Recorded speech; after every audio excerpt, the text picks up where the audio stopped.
ہمارے پاس ایک اللہ کی بہت بڑی نعمت آنے والی ہے، ایک ایسا مہینہ آنے والا ہے کہ جس کی شان بڑی نرالی ہے۔ اس مہینے کی شان کیسی ہے، اس کے بارے میں نبی پاک علیہ السلام جب رجب آتا تھا نا تو میرے آقا یہ دعا فرمایا کرتے، اللہم بارک لنا فی رجب و شعبان و بلغنا رمضان، اے رب کریم رمضان ہمیں رجب اور شعبان میں برکت عطا فرما اور ہمیں رمضان سے ملا دے۔ رجب کا احترام کرنا یہ اللہ کو کتنا محبوب ہے۔ حضرت عیسیٰ روح اللہ علی نبینا علیہ الصلوۃ والسلام کے دور کا میں آپ کو ایک واقعہ سناتا ہوں کہ ایک شخص تھا، ایک مدت سے ایک عورت کے بارے میں اس کے دل میں برے خیالات تھے، اور ایک بار اس کو موقع ملا، اس عورت پر اس نے کنٹرول حاصل کر لیا۔ قریب تھا کہ وہ گناہ کرتا، اس نے دیکھا کہ لوگ چاند دیکھ رہے ہیں تو پوچھا یہ مسلمان، وہ مسلمان بھی نہیں تھا، غیر مسلم تھا، تو اس نے کہا یہ لوگ کس چیز کا چاند دیکھ رہے ہیں، کس مہینے کا چاند دیکھ رہے ہیں؟ تو کہا مسلمان جو ہیں رجب کے مہینے کا چاند دیکھ رہے ہیں۔ اللہ اکبر! جب اس نے سنا کہ رجب آ گیا ہے وہ اس عورت سے دور ہو گیا، گناہ سے باز رہا۔ اللہ کریم نے حضرت عیسیٰ علیہ السلام پر وحی بھیجی کہ اے عیسیٰ اس شخص کے پاس جاؤ، اس سے ملاقات کرو۔ جب آپ اس کے پاس گئے، اپنی تشریف آوری کا سبب بیان کیا۔ اللہ اکبر! جب اس نے سنا اس کا دل نور اسلام سے جگمگا اٹھا، کلمہ پڑھ کر مسلمان ہو گیا۔ تو پتہ یہ چلا کہ پہلے زمانے میں صرف مسلمان نہیں، غیر مسلم بھی اس مہینے کا ادب کیا کرتے تھے۔ رجب کے ورڈز کتنے ہیں؟ 3، را، جیم اور با۔ سبحان اللہ! علماء کہتے ہیں اس کی انٹرپریٹیشن بڑی خوبصورت علماء نے بیان کی۔ را سے مراد رحمت الہی، جیم سے مراد بندے کے جرم، با سے مراد بر یعنی بھلائی۔ گویا اللہ کی رحمت یہ اعلان کر رہی ہے کہ میری رحمت اور میری بھلائی کے درمیان میرے بندوں کے جرموں کو کر دو تاکہ میری رحمت اس کی بخشش فرما دے۔ This is the time to repentance۔ رجب توبہ کا مہینہ۔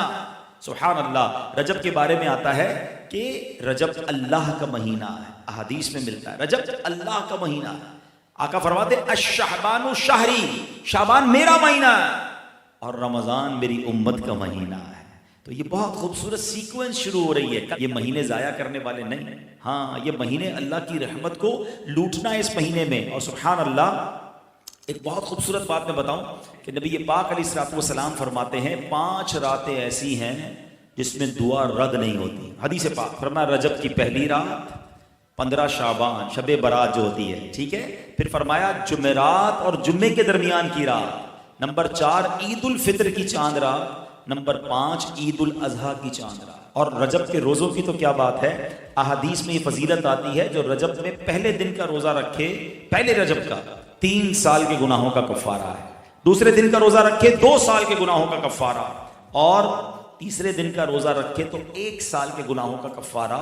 پھر پورا رجب جو ہے وہ ہر روزہ جو ہے وہ 1 مہینے کے گناہوں کا کفارہ ہے۔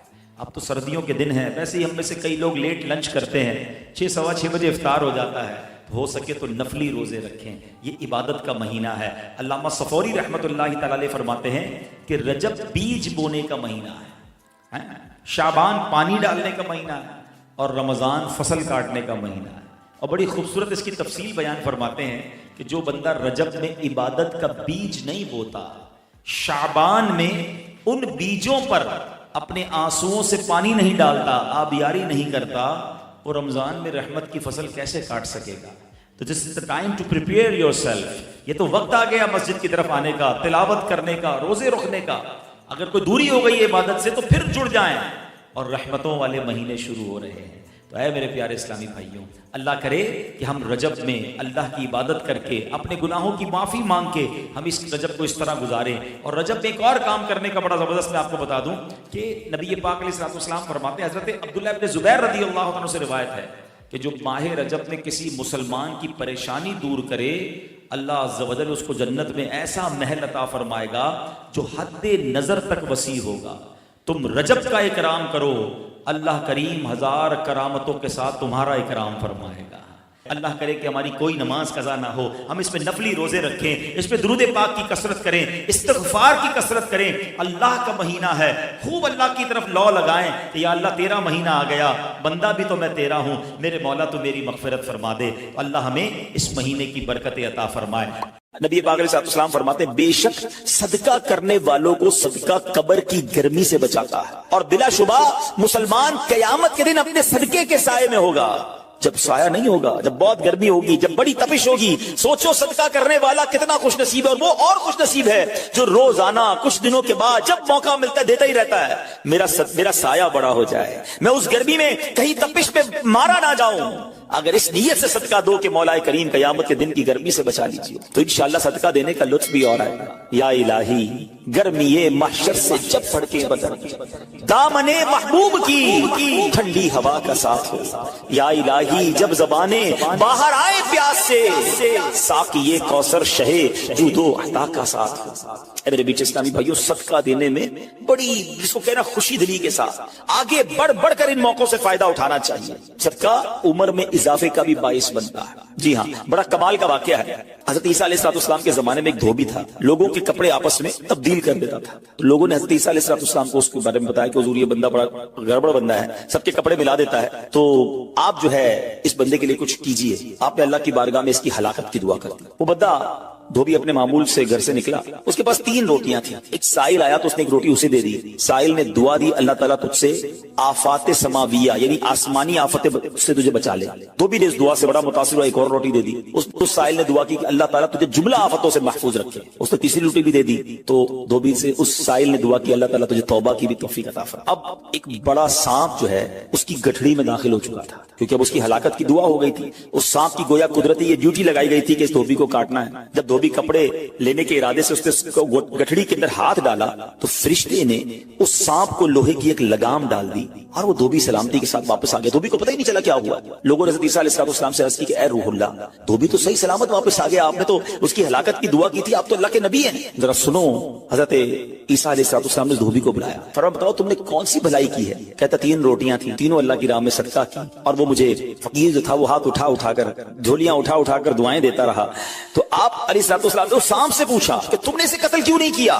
سانپ نے عرض کی اے اللہ کے نبی، اللہ عز و جل نے آپ کی دعا قبول فرما لی تھی اور مجھے اس کو ہلاک کرنے کے لیے بھیجا تھا۔ جب اس دھوبی نے سائل کو صدقہ دیا تو ایک فرشتے نے آ کر مجھے لوہے کی لگام ڈال دی۔ جب لوگوں نے بات سنی، دھوبی نے یہ بات سنی، اسے بڑا تعجب ہوا کہ اتنا گناہگار میں، لوگوں کو اتنی تکلیف پہنچانے والا، صرف ایک نیکی کی اور مجھے آفت سے بچا لیا گیا۔ اس دھوبی نے توبہ کر لی، کیونکہ اس سائل نے توبہ کی بھی دعا کی تھی۔ تو پتہ یہ چلا آفتوں سے بچنا چاہتے ہیں، مصیبتوں سے بچنا چاہتے ہیں۔ آج کل تو کرونا وائرس کا زمانہ ہے، بلاؤں کا زمانہ ہے، ارے اس میں تو زیادہ صدقہ دینا چاہیے، اپنے نام کا بھی، بچوں کے نام کا بھی، فیملی کے ہر فرد کے نام پر صدقہ نکالتے رہیں کہ یا اللہ صدقے کی برکت سے ان بلاؤں ان وباؤں سے بچانا۔ ارے وباؤں سے، بلاؤں سے، آنے والی مصیبتوں سے صدقہ کیسے بچاتا ہے کہ سنیے، ایک شخص سیدنا ابو ہریرہ رضی اللہ تعالیٰ عنہ کی بارگاہ میں حاضر ہوا، کہنے لگا حضور میرا بیٹا سمندری سفر پر گیا ہے، آپ اس کے لیے دعا فرمائیں۔ آپ رضی اللہ تعالیٰ عنہ نے فرمایا اس کی طرف سے صدقہ دو، سفر پر جایا کرو نا، صدقہ دے کے جایا کرو، بیٹا یا فیملی کا کوئی فرد سفر پر ہے، صدقہ دو کہ خیر سے واپس آ جائے۔ سیدنا ابو ہریرہ رضی اللہ تعالیٰ عنہ نے فرمایا سمندری سفر پر ہے، اس کے لیے صدقہ دو۔ اس وقت سمندر میں موجیں اٹھ رہی تھیں، یہاں باپ اور حضرت ابو ہریرہ رضی اللہ تعالیٰ عنہ میں گفتگو ہو رہی ہے،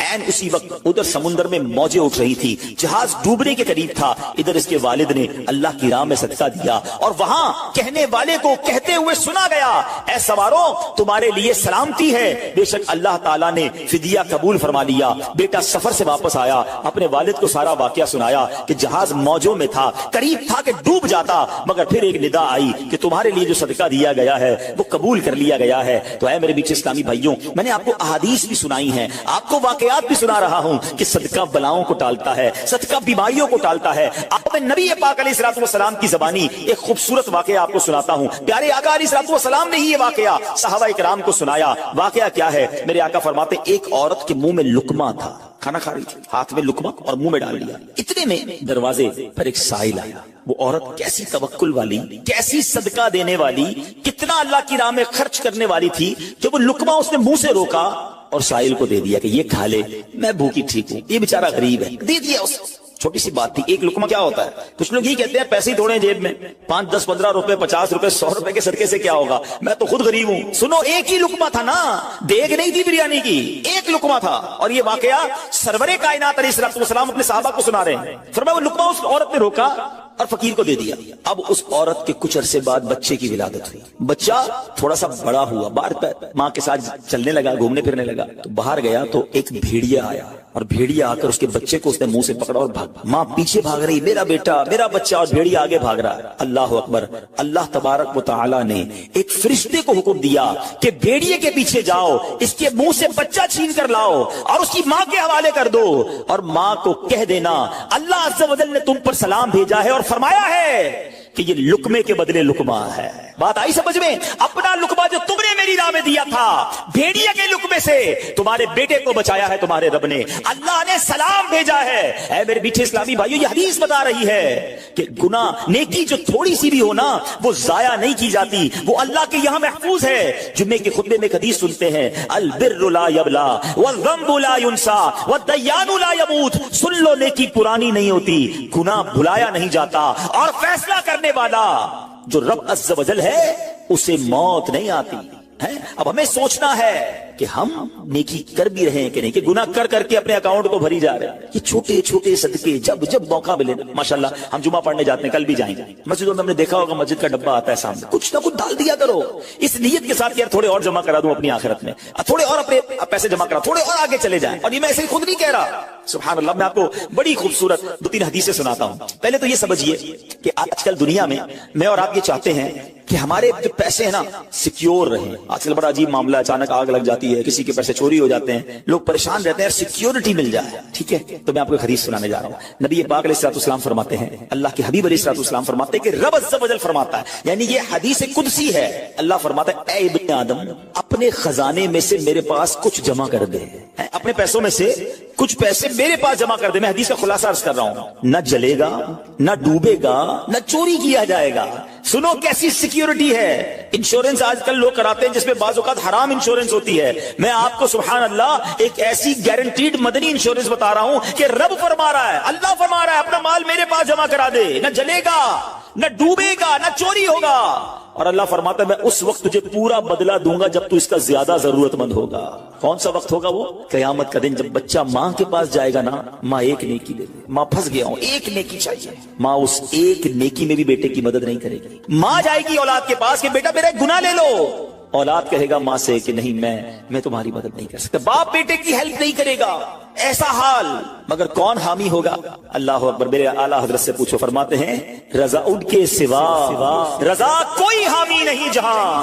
کہاں؟ قیامت کے دن کیا ہوگا؟ ان کے سوا رضا کوئی حامی نہیں جہاں. گزرا کرے پسر پہ پدر کو خبر نہ ہو. بیٹے پہ گزرے گی, باپ بھی جواب نہیں دے گا. ذرا تصور کریں, امیجن کریں, قیامت کا دن ہوگا, کسی کا نامہ اعمال تولا جا رہا ہو اور ایک نیکی کی وجہ سے وہ پھنس جائے. گناہ ایک زیادہ ہے, پلڑا بالکل ایک نیکی کی وجہ سے نیچے ہے. کتنا یاد آئے گا کہ کاش تھوڑا اور صدقہ کر لیتا, کاش 2 رکعت نفل پڑھ لیتا. نفل چھوڑ دیتے ہو نا, نفل ہی ہے نا, درود نہیں پڑھتے, ذکر الہی نہیں کرتے, چھوٹی چھوٹی نیکی سمجھ کر چھوڑتے ہو. اگر یہ چھوڑتے وقت خیال آئے نا کہ کہیں ایسا نہ ہو کہ وہی ایک نیکی کم پڑ گئی اور میں اللہ نہ کرے جہنم میں نہ ڈال دیا جاؤ. فَأَمَّا مَن ثَقُلَتْ مَوَازِينُهُ, جس کی تولے بھاری ہو گئی, قرآن کہتا ہے فَهُوَ فِي عِيشَةٍ رَاضِيَةٍ, وہ من مانتے چین میں عیش میں ہوگا. اور جس کی تولے ہلکی پڑ گئی, وَأَمَّا مَن خَفَّتْ مَوَازِينُهُ فَأُمُّهُ هَاوِيَةٌ وَمَا أَدْرَاكَ مَا هِيَ نَارٌ حَامِيَةٌ, جس کی تولے ہلکی پڑ گئی, وہ نیچا دکھانے والی گود میں ہے. اور وہ کیا ہے تم نے کیا جانا؟ شولے مارتی بھڑکتی ہوئی آگ, یعنی جہنم میں ڈالا جائے گا اگر تولے ہلکی پڑ گئی. تو اگر اپنی اس اسکیل کو بھاری کرنا چاہتے ہو تو اللہ فرما رہا ہے اس وقت میں لوٹاؤں گا جب تم زیادہ ضرورت مند ہوگے, جب تمہیں زیادہ ضرورت ہوگی. یہ سیکیورٹی ہے. اچھا پھر کچھ لوگ بڑے عجیب ہیں, وہ کہتے ہیں یار پیسے تو ہم نے خرچ کر دیے, رمضان میں دی نا, زکات بھی پوری دے دی, بڑا کاؤنٹ کر کے چلتے ہیں, پورے ہو گئے بھائی, اب اگلے سال آنا. وہ اللہ کے بندو, جو رب تمہیں روز دے رہا ہے, عطائیں دیے جا رہا ہے, اور تم کیلکولیٹ کر کے لاک کر دیتے ہو صدقے کو. ایسا نہ کرو. میں آپ کو ایک اور حدیث سناتا ہوں. اللہ کے حبیب صلی اللہ تعالی علیہ وسلم فرماتے ہیں, پیارے آقا نے فرمایا مال کو روک کر نہ رکھو, روک کر نہ رکھو, کہیں یہ نہ ہو کہ تم سے بھی روک لیا جائے. ہاں ہمارے لیے تو نہیں روکا جا رہا نا. مثال کے طور پہ دکاندار بیٹھے ہوں گے یا بزنس کمیونٹی کے لوگ بیٹھے ہوں گے, آپ کا مثال کے طور پر مہینے کا 1 لاکھ روپے کا خرچہ ہے. کبھی کبھی ایسا بھی ہوتا ہے پہلے 2-3 دنوں میں لاکھ روپے ہو جاتے ہیں پورے. تو کیا تالا لگاتے ہو کہ چلو بھائی اب پورے مہینے کا ہو گیا, 27 دن بعد آئیں گے؟ نہیں, آنے تو جتنا آ رہا ہے. ہم آنے والی سائڈ تو نہیں روک رہے, ہاں خرچ اللہ کی راہ میں کرنے والی روک لیتے ہیں. جب وہ دینے میں نہیں روک رہا تو تم اللہ کی راہ میں خرچ کرنے میں نہ روکو. میں حدیث سنا رہا ہوں کہ روک روک کر خرچ نہ کرو, روک روک کر نہ رکھو, کہیں یہ نہ ہو کہ تم سے بھی روک لیا جائے. ایک دوسری روایت میں کہ نبی پاک علیہ الصلوۃ والسلام نے فرمایا خرچ کرو, گن گن کر نہ رکھو, کہیں یہ نہ ہو کہ اللہ بھی تمہیں گن گن کر نہ دے, کہیں یہ نہ ہو کہ اللہ بھی تمہیں گن گن کر دے. اور بچا بچا کر نہ رکھو, کہیں ایسا نہ ہو کہ اللہ بھی تم سے بچا بچا کر رکھنے لگے. ادھر سے رک گیا نا, عطائیں رک گئی تو کہاں جائیں گے آپ. دیکھیں اچھا آج کے دور میں تھوڑا سا آپ سروے کر لیں, جتنے لوگ آپ کو صدقہ خیرات چیریٹی کرنے والے, کھانا کھلانے والے, آپ کو جو لوگ ملیں گے نا, آپ دیکھیں ان کا سرمایہ بڑھ ہی رہا ہوتا ہے, ان کا مال میں اضافہ ہی ہو رہا ہوتا ہے, کیونکہ اللہ پاک انہیں دنیا میں بھی نواز رہا ہوتا ہے. تو ہے میرے پیچھے اسلامی بھائیوں, پھر کتنی چیزیں آپ دیکھیں کہ بچ رہی ہیں, بلاؤں سے بچ رہے ہیں, آفتوں سے بچ رہے ہیں, رزق میں اضافہ, بری موت سے بچاؤ, قیامت کے دن اپنے صدقے کے سائے میں بندہ رہے, دنیا میں مال میں اضافہ, یعنی بینیفٹ ہی بینیفٹ ہے, فائدہ ہی فائدہ ہے اللہ کی راہ میں خرچ کرنا. اور سچی بات یہ ہے کہ یہ بریلینٹ کمال کی انویسٹمنٹ ہے کہ جو آپ کو ملے گی. اچھا دنیا میں لوگ معاذ اللہ ثم معاذ اللہ سود پر پیسے دیتے ہیں, حرام جہنم میں لے جانے والے کا پیسے دیتے ہیں, اور وہ بڑھا کے دیتے ہیں, ہے نا, بینک میں رکھواتے ہیں, ادھر سے بڑھ جاتے ہیں. جہاں جہاں غیر شرعی کام ہے میں اس کی بات کر رہا ہوں. تو کبھی بھی ایسے منافع کی طرف نظر نہیں ہونی چاہیے, کیونکہ سود پر کام کرنے والا یہ اللہ سے جنگ کرتا ہے. اللہ مجھے آپ کو ہماری نسلوں کو حرام روزی سے بچائے, فقط حلال روزی عطا فرمائے. مگر آؤ میں آپ کو ایک ایسی انویسٹمنٹ بتا رہا ہوں جس میں اضافہ بھی ہوگا, اور ایسا اضافہ ہوگا کہ دنیا میں کوئی آپ کو ایسا منافع نہیں دے گا. اور یہ میں نہیں کہہ رہا, حدیث پاک کا مفہوم ہے. ہم جب صدقہ کرتے ہیں میرے اور آپ کے ہاتھ سے نکلتا ہے, اللہ کے حبیب علیہ الصلوۃ والسلام فرماتے ہیں جس کا مضمون ہے کہ جب صدقہ بندے کے ہاتھ سے نکلتا ہے, ہاتھ سے نکلتے ہی اللہ کے دستے قدرت میں چلا جاتا ہے, اور اللہ تمہارے صدقوں کو پالتا ہے جیسے تم جانور کو پالتے ہو. چھوٹا بچڑا ہوتا ہے, چھوٹا جانور ہوتا ہے, آہستہ آہستہ بڑا ہوتا ہے نا. فرمایا جب بندہ کھجور کا صدقہ دیتا ہے نا, قیامت کے دن اس کھجور کے صدقے کا رب کریم اسے احد پہاڑ جتنا ثواب عطا فرمائے. بڑھتا جائے گا بڑھتا جائے گا, تھوڑا تھوڑا صدقہ بھی قیامت کے دن اللہ نے چاہا پہاڑوں کی مانند ملے گا. تو میں آپ سے پوچھتا ہوں کہ آخرت کے اکاؤنٹ میں کیا جمع کروایا ہے؟ لوگ کہتے ہیں میں نے فلاں جگہ سیف ڈپازٹ کرائی ہوئی ہے, فلاں جگہ انویسٹمنٹ کی ہوئی ہے, فلاں پراپرٹی لی ہوئی ہے, اس کا ریٹ بھی بڑھ رہا ہے, ادھر سے کرایہ آ رہا ہے, سونا لے کے رکھ لیا اس کا ریٹ بڑھ رہا ہے, جناب ڈالر رکھنا چاہیے. عجیب عجیب پلاننگ ہے, کس لیے؟ دنیا کے لیے. ادھر کے لیے کوئی اکاؤنٹ کھولا نہیں کھولا. آخر میں آپ کو لاجیکلی ایک چوٹ کرنے والا واقعہ سناتا ہوں, پھر انشاءاللہ کنکلوژن کی طرف آتے ہیں. کہ ایک ملک تھا, اس میں ایک بڑا نرالا کمپٹیشن ہوا, امیزنگ, حیرتناک. بادشاہ تو بادشاہ ہوتے ہیں, مرضی جو ان کی کریں. بادشاہ نے اعلان کر دیا جناب پورے ملک میں چیک کرو سب سے بڑا بے وقوف کون ہے, اس کو تحفہ دیں. عقل مندوں کے مقابلے تو سنے تھے, بے وقوف کا مقابلہ. چلے جناب شروع ہو گئے مقابلے. عجیب عجیب بے وقوف آتے تھے, اپنے کرتب دکھاتے, اپنی باتیں دکھاتے. وزیر تھے جو ٹیسٹ کرتے کرتے کرتے آخرکار ایک بندہ ایسا تھا جس سے بڑا بے وقوف پورے ملک میں نہیں تھا, بادشاہ کے سامنے کھڑا کر دیا. بادشاہ سلامت بڑے تجربے کیے, بڑے ٹیسٹ کیے. He is the biggest fool of our country, یہ ہمارے ملک کا سب سے بڑا جو ہے نا بے وقوف. بادشاہ نے کہا چیک کر لیا, کا چیک کر لیا. بادشاہ نے اپنی مالا اتاری سونے جواہرات کی, اس بے وقوف کو پہنا دیا. بے وقوف بڑا خوش گھر آیا. تھوڑے دن ہوئے تو بے وقوف کو پتا چلا کہ بادشاہ سلامت بڑے بیمار ہیں, بڑے زیادہ بیمار ہو گئے. اچھا میں بھی جاؤں گا دیکھنے. تھا تو بے وقوف نا, سمجھ تو پڑتی نہیں تھی. چلا گیا بادشاہ کے پاس. کہا بادشاہ سلامت کیا حال ہے آپ نے, سنائیے. سنا بڑے بیمار ہو گئے. بادشاہ بہت زیادہ بیمار تھا, آخری لمحات تھے. کہتا ہے بس اب تو اس جہان کو چھوڑ کر جا رہا ہوں. اچھا بے وقوف کہتا ہے بادشاہ کو, اچھا کہیں اور جا رہے ہیں, کہاں جا رہے ہیں؟ تو یہ بھی پتا تھا کہ مرنا بھی ہوتا ہے. بے وقوف جو تھا. تو بادشاہ کہتا ہے میں اس دنیا کو چھوڑ کے دوسری دنیا میں جا رہا ہوں. تو بادشاہ سلامت یہ بتائیے کہ ادھر میں دیکھتا ہوں آپ کا بہت بڑا محل ہے, بیوٹیفل بیڈ رومز ہیں, شاندار مکان ہے, جدھر جا رہے ادھر مکان بنا لیا آپ نے؟ بادشاہ کہتا نہیں ادھر تو میں نے جھوپڑی بھی نہیں بنائی. بادشاہ سلامت میں دیکھتا ہوں آپ کے پاس بہت پیسے ہیں, بڑا مال ہے, آپ تو بانٹتے بھی سونا ہی ہیں, سونے کے جواہرات کے ڈھیر لگے ہوئے آپ کے پاس, جدھر جا رہے ادھر پیسے بھجوا دی نہیں بھجوائے؟ بادشاہ کہتا ہے میں نے تو وہاں بوٹی کوڑی بھی نہیں بھجوائی. بادشاہ صاحب میں دیکھ رہا ہوں آپ کے آس پاس بڑے خادم خادمائیں, کنیز غلام ہیں, ہر طرف آپ کی خدمت گار ہیں, جدھر جا رہے ہیں ادھر کچھ غلام کنیز خادمہ بھجوائے نہیں بھجوائے؟ بادشاہ کہتا ہے ادھر تو کوئی خادم نہیں ہوگا. اس بے وقوف نے بڑی کمال کا کام کیا, اس نے وہ مالا اتاری اور بادشاہ کے گلے میں بنا رکھا. اس کو پھر مجھ سے بڑے بے وقوف تو آپ ہوئے نا, آپ کو پتا ہے آپ کہیں اور جا رہے ہیں, آپ کو پتا ہے اس دنیا سے آپ کسی اور دنیا میں جا رہے ہیں, نہ گھر بنایا, نہ پیسے بھجوائے, نہ خادم بھجوائے, کرو گے کیا ادھر؟ بس تو یہ حکایت ہے, مگر سچ بتاؤ یہ کتنی بڑی چوٹ ہے. شاید جتنے لوگ مجھے یہاں سن رہے ہیں سب گھر میں ہی رہتے ہیں, جھوپڑی میں یا روڈ پہ کوئی نہیں سوتا ہوگا. دنیا میں جو مجھے سن رہے ہیں بہت سو کے پاس مکانات ہیں, مگر کیا جنت میں گھر بن گیا؟ ادھر سے تو جانا ہی ہے نا, تھوڑے دن رہ گئے. جی ہاں تھوڑے ہی دن رہ گئے. ہمیں نہیں پتا کہ آج کا دن اور آج کی رات بھی زندہ رہیں گے کہ نہیں, لیکن جیسے ہی آنکھیں بند ہوئی, جیسے ہی سانسیں ختم ہوئی, ادھر کیا ہے میرے پاس؟ ادھر تو گھر میرا نہیں, پرایا ترکا. کیا جیسے ہی میری اور آپ کی آنکھیں بند ہوں گی نا, حساب کتاب شروع ہو جائے گا. یہ بیٹے کو کتنا ملے گا, بیٹی کو کتنا ملے گا, بیوی کو کتنا, جناب رشتہ دار سارے حساب کتاب لے کے بیٹھ جائیں گے. میرا کچھ بھی نہیں بچنا. بلکہ کتابوں میں لکھا کہ جب انسان مرتا ہے نا, قبر میں جاتا ہے, تو گھر والے کہتے ہیں میت نے پیچھے کیا چھوڑا؟ فرشتے کہتے ہیں میت نے آگے کیا بھیجا ہے؟ بتاؤ نا کیا بھیجا ہے ادھر گھر ریڈی ہے کہ نہیں؟ ادھر کچھ پیسے، ادھر کوئی ڈپازٹ جو اللہ فرما رہا ہے اپنا خزانہ میرے پاس جمع کروا، میں تجھے لوٹاؤں گا، میں نے جمع کروایا کہ نہیں؟ یہ سوچنے والی بات ہے. یہ سب ادھر رہ جائے گا، کتنا کھا لوں گا میں، کتنا پہن لوں گا، جو بڑا ہوا وہ ادھر ہی رہ جانا ہے. ادھر بھیج دوں کیونکہ وہاں اکیلا ہوں گا، میرے اعمال تولے جائیں گے اور مجھے پتا ہے گناہ ہی گناہ ہے، خطائیں ہی خطائیں ہیں، مارا جاؤں گا، پکڑا جاؤں گا. اگر اللہ صدقہ قبول کر لے، کچھ نیکیاں ایسی کر جاؤں جو آخرت کے اکاؤنٹ میں جمع ہو جائے. اے میرے پیچھے اسلامی بھائی، خدا را آج یہ ذہن بنا لیجیے کہ جب بھی اللہ کی راہ میں خرچ کرنے کی باری آئے تو اس کو برڈن فیل نہ کرے، بوجھ فیل نہ کرے، سعادت فیل کرے، محسوس کرے کہ یا اللہ تیری مہربانی، پھر موقع دیا اپنے اکاؤنٹ میں جمع کرانے کا. نبی پاک علیہ الصلوۃ والسلام کے روضے کے باہر، ان کی قبر منور کے باہر ایک دربان ہے، ایک میسنجر ہے جو آقا کو پیغام پہنچانے والا ہے. میرا آپ سے سوال یہ ہے کہ میسنجر کی سماعت کا عالم یہ ہے کہ یہاں بیٹھ کر ہم درود پڑھیں وہ وہاں مدینے میں سن لیتا ہے. پوری دنیا میں جو درود پڑھے وہ فرشتہ سن لیتا ہے.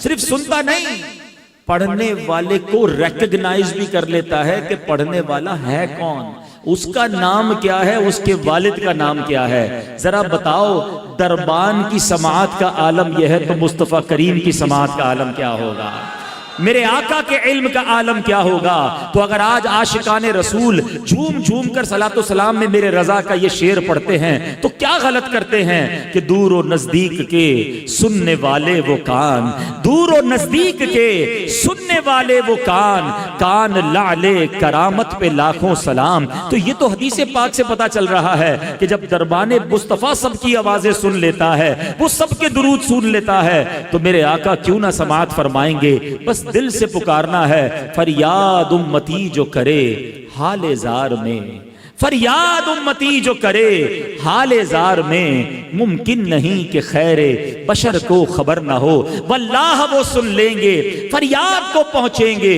اتنا بھی تو ہو کوئی جو آہ کرے دل سے، بس دل سے پکارنے کی دیر ہے، کام بن جانے ہیں. مجھے سچ بتاؤ ایک امتی کے لیے اس سے بڑی کیا سعادت ہوگی، وہ ادھر درود پڑے ادھر فرشتہ اس کا نام بارگاہ رسالت میں پیش کرے، اور صرف میرا نام نہیں میرے والد کا نام بھی پیش کرے، اور میں جتنی بار درود پڑھوں اتنی بار پیش کرے. میں 100 بار درود پڑھوں 100 بار میرا نام نبی پاک کے دربار میں جائے. دیکھو دنیا کا بھی دستور ہے کہ جب کوئی فقیر، جب کوئی بھکاری در پہ بار بار آئے نا، ہمارے گھر پر بھی آئے، ہم کہتے ہیں یہ روز آتا ہے اس کا کام کر دو. اللہ اکبر، جس کی حاضری روز بارگاہ رسالت میں لگتی ہوگی، جو دن میں کئی کئی بار درود پڑھتا ہوگا اور فرشتہ اس کا نام دربار رسالت میں پہنچاتا ہوگا، کبھی تو میرے آقا فرشتوں سے فرمائیں گے چلو میرے غلام کا کام کر دیتے ہیں. ہمیں روز یاد کرتا ہے. اور کیا خوبصورت بات شاعر لکھتے ہیں، ہمیں تو ایک ہی توجہ چاہیے نا، یاد رکھو اگر اٹھ گئی ایک نظر، بس ہمیں تو ایک توجہ چاہیے. آقا بس ایک بار توجہ فرما لیں، یاد رکھو اگر اٹھ گئی ایک نظر، جتنے خالی ہیں سب جام بھر جائیں گے. پھر سارے کام سیدھے ہو جانے ہیں. میرے بھائی یہاں بیٹھے ہوں گے جو مشکل میں ہوں گے، پریشانی میں ہوں گے، بیماری میں ہوں گے، قرضے میں ہوں گے، گھبراؤ نہیں، درود پڑھتے رہا کرو. نبی پاک کی توجہ ہونے کی دیر ہے. امام عشق و محبت اعلیٰ حضرت سمجھاتے ہیں، پریشان ہو نا، ڈیفیکلٹی میں ہو، سنو، قسمت میں لاکھ پیچ ہوں 100 بل 1000 کج، قسمت میں لاکھ پیچ ہوں 100 بل 1000 کج. آقا یہ ساری گتھی ایک تیری سیدھی نظر کی ہے. بس نبی پاک کی نظر پڑنے کی دیر ہے، سارے کام سیدھے ہو جانے ہیں. مزید ایسے بیان سننے کے لیے ہمارے YouTube چینل کو سبسکرائب کریں. جو شخص رسول اکرم صلی اللہ تعالی علیہ وسلم پر بلند آواز سے درود پاک پڑھتا ہے، اس پر جنت واجب ہو جاتی ہے. وہ بندہ کہتا ہے جب میں نے یہ حدیث سنی تو میں بلند آواز سے بھری محفل میں درود پڑھنے لگ گیا. مجھے دیکھ کر جتنے اجتماع میں لوگ تھے سب نے بلند آواز سے درود پڑھنا شروع کر دیا. بس یہی اونچی آواز سے درود پڑھنے والا عمل اللہ کی بارگاہ میں اتنا مقبول ہوا کہ مرنے کے بعد مجھے بتایا گیا کہ میری بھی اور اجتماع میں جتنے لوگ تھے سب کی مغفرت کر دی گئی. سبحان اللہ. جب ہم اجتماع میں آتے ہیں نا بلند آواز سے پڑھتے ہیں نا, چلو پڑھو الصلاۃ والسلام علیک یا رسول اللہ وعلی آلک واصحابک یا حبیب اللہ. الصلاۃ والسلام علیک یا نبی اللہ وعلی آلک واصحابک یا نور اللہ. دیکھیں دعوت اسلامی والوں کا کون سا اجتماع ہے, کون سی محفل ہے, کون سا درس ہے جو بلند آواز سے درود پاک نہیں پڑھایا جاتا. درود پاک کی